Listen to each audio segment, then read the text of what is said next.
the God of the gaps. What happens when we don't know? Have you ever noticed how quickly people sometimes turn, "I don't know," into "God did it"? Lightning strikes. A volcano erupts. A person gets sick. The universe exists.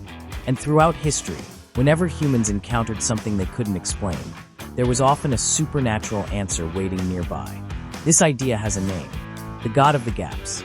And it raises a fascinating question. What happens to God when the gaps in our knowledge disappear? The unknown has always needed an explanation. Imagine living thousands of years ago. You look into the sky and see the sun moving across the heavens. You don't understand astronomy. You don't know about nuclear fusion. You don't understand gravity. So you ask, who is moving the sun? Maybe it's a god. You hear thunder. You don't understand electricity or atmospheric pressure. So you ask, who is angry? Maybe it's a god. You see lightning. You don't understand electrical discharge. So perhaps a god is throwing a weapon across the sky. For ancient humans, supernatural explanations weren't necessarily foolish. They were attempts to explain a world they didn't yet understand. The problem begins when we confuse an explanation for evidence. The gap gets smaller. Then something interesting happens. Humans start investigating. We study lightning. We discover electricity. We study disease.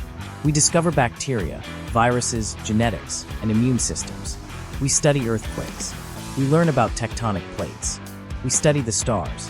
We discover galaxies, black holes, nuclear fusion, and the enormous scale of the universe. One mystery after another moves from the supernatural category into the natural one. And this creates a philosophical problem. If we say, we don't know how this happens, therefore God did it, then every scientific discovery creates a new problem for that argument. Because once we understand how something happens, the gap disappears. The God of the gaps. This doesn't necessarily mean that God doesn't exist. That's an important distinction. The God of the gaps argument isn't. Science disproves God. Instead, it asks, is our lack of knowledge evidence for God? And that's a very different question. Suppose you walk into an unfamiliar room. You see a strange machine. You don't know how it works. Would it be reasonable to conclude a supernatural being must have built it? Probably not. Your lack of knowledge tells you something about what you know. It doesn't automatically tell you something about what caused the object. That's the difference between I don't know and therefore God. The danger of the gap. There's another problem. If your argument depends on something remaining unexplained, then your argument becomes weaker every time we learn something new. Imagine someone centuries ago saying, humans could never understand how lightning works. Therefore, lightning must be supernatural. Then science explains lightning. What happens? The explanation disappears.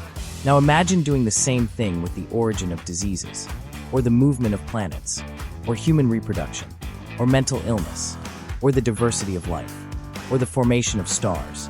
Every time we replace mystery with knowledge, another gap closes. And if your concept of God lives exclusively inside those gaps, then your God keeps getting pushed further away. But here's the twist.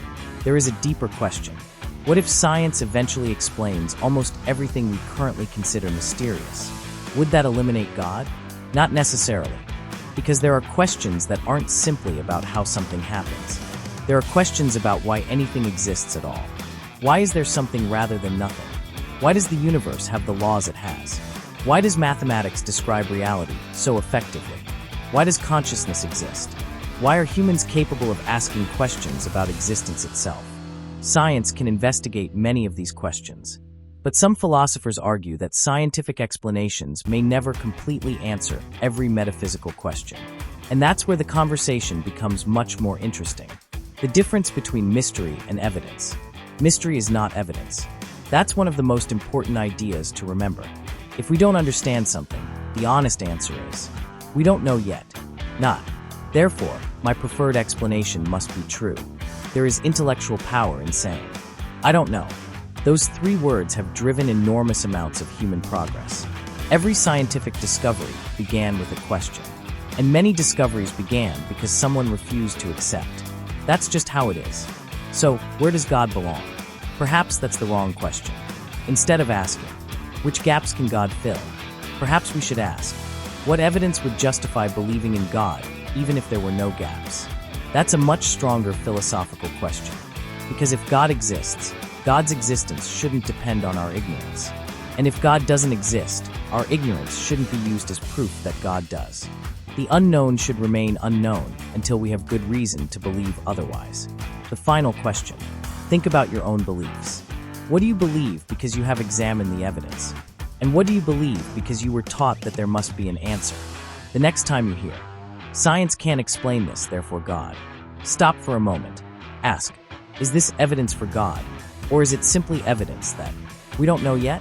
Because there is a huge difference between finding God and simply finding a gap in our knowledge. And perhaps the most honest sentence a human being can say is not, "God did it," not, "Science will explain everything," but simply, "I don't know. Let's keep investigating."